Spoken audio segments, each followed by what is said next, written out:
നമ്മൾ കിറ്റിന് അടിമപ്പെട്ട് ജീവിക്കും എന്ന് പ്രഖ്യാപിച്ചു. ആ അടിമത്തത്തിൻ്റെ ചങ്ങല എപ്പോഴാണ് പൊട്ടിക്കേണ്ടത്? 5 വർഷം കൂടുമ്പോൾ നമുക്ക് അവസരം വരുന്നുണ്ട്. അത് നമ്മൾ പൂർണ്ണമായി വോട്ട് ചെയ്ത് നിശ്ചയിക്കുന്നുണ്ട്.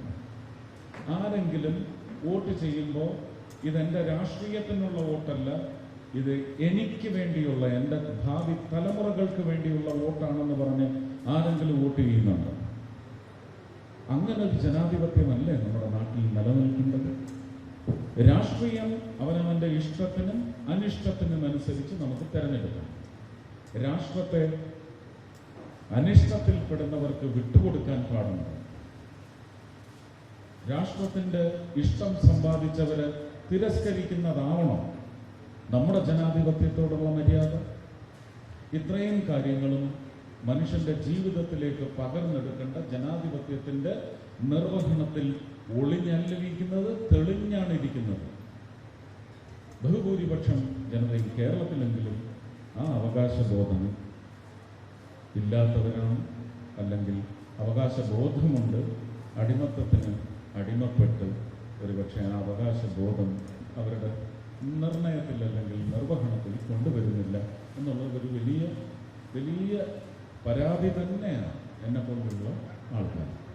ഒരു തിരുത്തൽ എന്ന് പറയുന്നത് സ്വപ്നം മാത്രം കണ്ടാൽ പോലെ, തിരുത്തൽ നിങ്ങളുടെ ആവശ്യകതകൾ മുൻനിർത്തി ഇതാര് ഞങ്ങൾക്ക് നടത്തി തരുമെന്ന് പറയുന്ന നിർണയത്തിലേക്ക് എത്തുന്ന ചിന്ത ഉണ്ടാകും. ഓരോ ദിവസവും ചെറുപ്പക്കാരെങ്കിലും ഇനി അരമണിക്കൂർ നേരം രാജ്യത്തിന് വേണ്ടി ചിന്തിക്കും. പൊളിറ്റിക്കലോ, ഇറ്റ് ഷുഡ് ബി എപൊളിറ്റിക്കൽ. രാജ്യത്തിന് വേണ്ടി മാത്രം ചിന്തിക്കണം. രാജ്യത്തിന് 40 വർഷം, ഇവിടെ ശ്രീധരൻ സാറ് സൂചിപ്പിച്ചു, 40 വർഷമെങ്കിലും സംഭവിക്കാത്ത, ഇപ്പൊ 78 വർഷമായി, 38 വർഷമെങ്കിലും സംഭവിക്കാത്തത് ആരൊക്കെ സാധ്യമാണ്? ഏത് രാഷ്ട്രീയമാണ് സാധ്യമാണ്? ആ രാഷ്ട്രീയത്തിന്റെ പിന്നാലെ ആരും കൂടണ്ട, ആ രാഷ്ട്രീയത്തിലേക്ക് കുത്തൊഴുക്കുണ്ടാകണ്ട, സ്വന്തം രാഷ്ട്രീയം വിട്ട് ആരും വന്നു ചേരണ്ട. രാഷ്ട്രത്തിന് വേണ്ടി നിങ്ങൾ ഒരു കുത്തൊഴുക്കുണ്ടാക്കി, രാഷ്ട്രത്തിന് വേണ്ടി ഒരു ഭരണം, അത് സാധ്യമാക്കുന്നതിന് വേണ്ടി നിങ്ങൾ നിങ്ങളുടെ ഹൃദയം പങ്കുവയ്ക്കാൻ, നിങ്ങളുടെ ഹൃദയം സംഭാവന ചെയ്യാൻ തയ്യാറാണ് എന്നാണ് ഓരോ ഇലക്ഷനും ഒരു ഇന്ത്യൻ, ഉത്തരവാദിത്വമുള്ള ഇന്ത്യൻ പൗരൻ ചിന്തിക്കണം. ഇതാണ് എൻ്റെ രാഷ്ട്രീയം. പല ആരോപണങ്ങളും ദുരാരോപണങ്ങളും, ആരോപണത്തിന്റെ പേരിൽ ചില വിഷശരങ്ങളും ഒക്കെ വരുന്നു. അതിൽ എൻ്റെ തന്നെ പാർട്ടിയിൽ ശ്രീ MT രമേശ് പറഞ്ഞിട്ടുണ്ട്. അതിൻ്റെ അരിവും മൂലയൊക്കെ ചെത്തി അവരുടെയൊക്കെ സൗകര്യത്തിന് മെനകേടാക്കി അവതരിപ്പിച്ച് ജനങ്ങളുടെ ഇടയിൽ ഒരു വ്യക്തിയെ സൈസ് ഔട്ട് ചെയ്യുക എന്ന് പറയുന്നത് മാത്രമാണെന്ന് കേരളത്തിലെ രാഷ്ട്രീയ ചർച്ച. അതിന് മാധ്യമങ്ങളും കൂട്ടുനിൽക്കുന്നു എന്ന് പറയുന്നവർക്കാണ് സങ്കടം. മാധ്യമങ്ങളാണ് സത്യത്തിൽ ജനാധിപത്യത്തിന്റെ കരുത്തുറ്റ പില്ലമെന്ന് പറയുന്നത് മാധ്യമം. ആ മാധ്യമം എങ്ങനെയാണ് കേരളത്തിലെ ഒരു ക്രിസ്തീയ സഹോദരൻ അയാളുടെ കാഴ്ചപ്പാട് പറയുമ്പോൾ ഉടനെ മണിപ്പൂർ ഇവിടെ 4 ലക്ഷം കോടിയാ കടം, അവിടെ 240 ലക്ഷം കോടിയാ? അതാണോ മാധ്യമധർമ്മം? സത്യം കാണാതെ പെട്രോളിന്റെയും ഡീസലിന്റെയും വില. ഞാൻ ഈ ഒരു കോൺക്ലേവിന്റെ സ്വഭാവത്തിൽ നിന്ന് മാറി നിങ്ങൾ ചിന്തിക്കേണ്ടതായ കാര്യങ്ങളാണ് പറയുന്നത്. ഓയിൽ ബോണ്ടുകളെ കുറിച്ച് കേട്ടിട്ടുണ്ട്, ശ്രീധരൻ സാറിന് അറിയുമായിരിക്കും. ഓയിൽ ബോണ്ടുകൾ, പ്രൈവറ്റ് ഓയിൽ കമ്പനീസിന് വില നിശ്ചയിക്കാനുള്ള അധികാരം പതിച്ചു കൊടുക്കുന്നത് ബഹുമാനീയനായ സ്വർഗീയനായ AB വാജ്പേയി. സത്യമാണ്. 2002 പ്രാബല്യത്തിൽ വരുന്നത്. 2002 ഓയിൽ ബോണ്ടുകൾ വഴി എടുത്ത രാജ്യത്തിന്റെ കടം 5000 കോടിയാണ്. 8000 കോടി എന്ന് പറയുന്ന പക്ഷവുമാണ്. 10000 കോടിയാക്കിക്കോ. അത് കഴിഞ്ഞ് 2004 ഇലക്ഷന് മുമ്പ് ഫെബ്രുവരി വീണ്ടും ഒരു 8,000 കോടി എടുത്തെന്നാണ് പറയുന്നത്. വേണ്ട, അതും 10,000 ആക്കിക്കോ. മൊത്തം 20 അല്ല, ഒരു 25,000 കോടിയാണെന്ന് കണക്ക് കൂട്ടിക്കോളൂ. അതിനുശേഷം 10 വർഷം നടന്ന ഒരു ഭരണത്തിൽ എത്ര ലക്ഷം കോടിയാണെന്ന് നിങ്ങൾ അന്വേഷിച്ചിട്ടുണ്ട്? ഓയിൽ കമ്പനീസാണ് വില നിശ്ചയിക്കുന്നത്. ഈ പണം, ഈ കടം, ഈ ബാധ്യത എങ്ങനെയാണ് അടഞ്ഞു തീർക്കേണ്ടത്? ശ്രീമാൻ സ്വർഗീയനായ അരുൺ ജെയ്റ്റ്ലി അദ്ദേഹം എത്ര ലക്ഷം കോടിയാണ് തിരിച്ചടയ്ക്കാനുള്ള വ്യവസ്ഥയുണ്ടാക്കിയത് നമ്മുടെ ബഡ്ജറ്റുകളിലൂടെ? അത് കഴിഞ്ഞ് ശ്രീമതി നിർമ്മല സീതാരാമൻ പാർലമെന്റിൽ തന്നെ അപ്പർ ഹൗസിൽ ഓൺ റെക്കോർഡ് പറഞ്ഞ് ഓയിൽ ബോണ്ടുകളെ സംബന്ധിച്ച്, തിരിച്ചടവിനെ സംബന്ധിച്ച് കണക്കുകൾ പറഞ്ഞത് ആരെങ്കിലും ചർച്ച ചെയ്യുന്നുണ്ട്?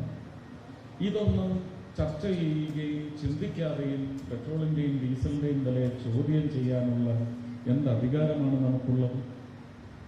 ഈ കാര്യങ്ങളെല്ലാം പ്രധാനമന്ത്രി മോദി എല്ലാ സംസ്ഥാനങ്ങളിലും എല്ലാ ജില്ലകളിലും പോയി മൈക്കെടുത്ത് വിളിച്ച് പറയണോ? BJPയുടെ കാര്യകർത്താക്കൾ മൈക്കെടുത്ത് വിളിച്ച് പറയണോ?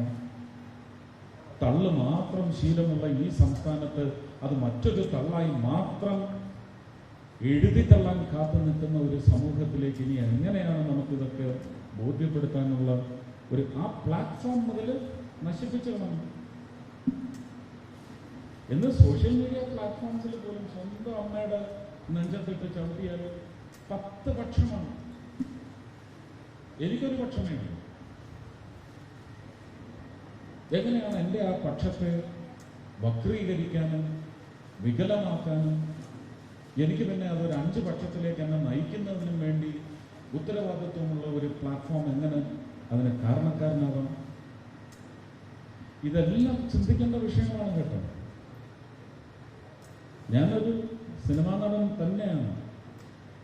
MT രമേശ് പറഞ്ഞത് അദ്ദേഹം 80% സിനിമാക്കാരനും 20% മാത്രമാണ് രാഷ്ട്രീയക്കാരൻ. ഞാൻ പറയുന്നത് 20% പോലും ഞാൻ രാഷ്ട്രീയക്കാരനല്ല, ഞാൻ 2% മാത്രമാണ് രാഷ്ട്രീയക്കാരൻ. നിങ്ങൾക്ക് അതുകൊണ്ട് തന്നെ കാത്തിക്കെട്ടാൻ സാധിക്കും. അങ്ങനെയാണെങ്കിൽ ഒരു ഡോക്ടർ സമൂഹത്തോട് നിങ്ങൾ എന്ത് പറയും? ഒരു എഞ്ചിനീയർ സമൂഹത്തോട് നിങ്ങൾ എന്ത് പറയും? ഇദ്ദേഹത്തെ പോലെയുള്ള ടെക്നോക്രാറ്റ്സിന്റെ ഒരു സമൂഹത്തോട് നിങ്ങൾ എന്ത് പറയും? ഈ സൊസൈറ്റിയുടെ പ്രബലമായ വിഭാഗങ്ങളാണ് ഇതൊക്കെ. സിനിമ ഒട്ടും മോശമല്ല. സിനിമാക്കാരന്റെ പോസ്റ്റർ ഒട്ടിക്കുന്നതിന് വരെ നിങ്ങൾ ഈ കാണുന്ന നീളൻ വീതിയിൽ ഒട്ടിച്ചിരിക്കുന്ന 6 പോസ്റ്ററിന് കോസ്റ്റ് എന്ന് പറയുന്നത് 50 മുതൽ 100 രൂപ വരെ. അത് പക്ഷെ മതിൽ ഒട്ടിച്ച് വരുമ്പോൾ അതിന്റെ ഇരട്ടി കാശാവുന്നുണ്ട്.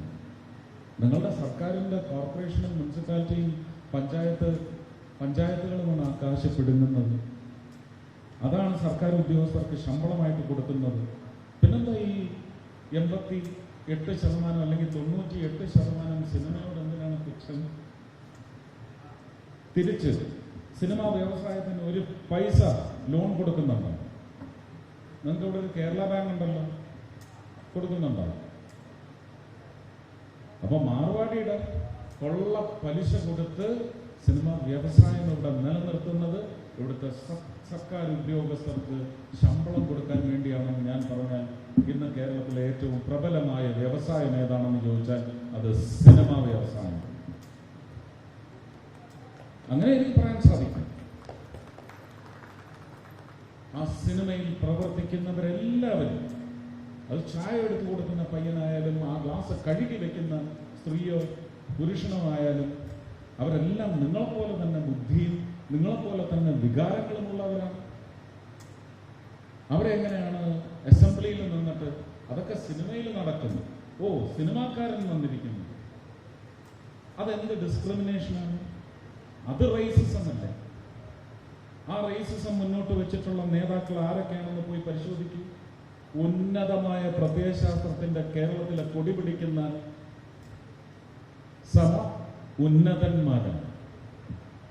സമുന്നതന്മാരെന്ന് ഞാൻ പറയുന്നു.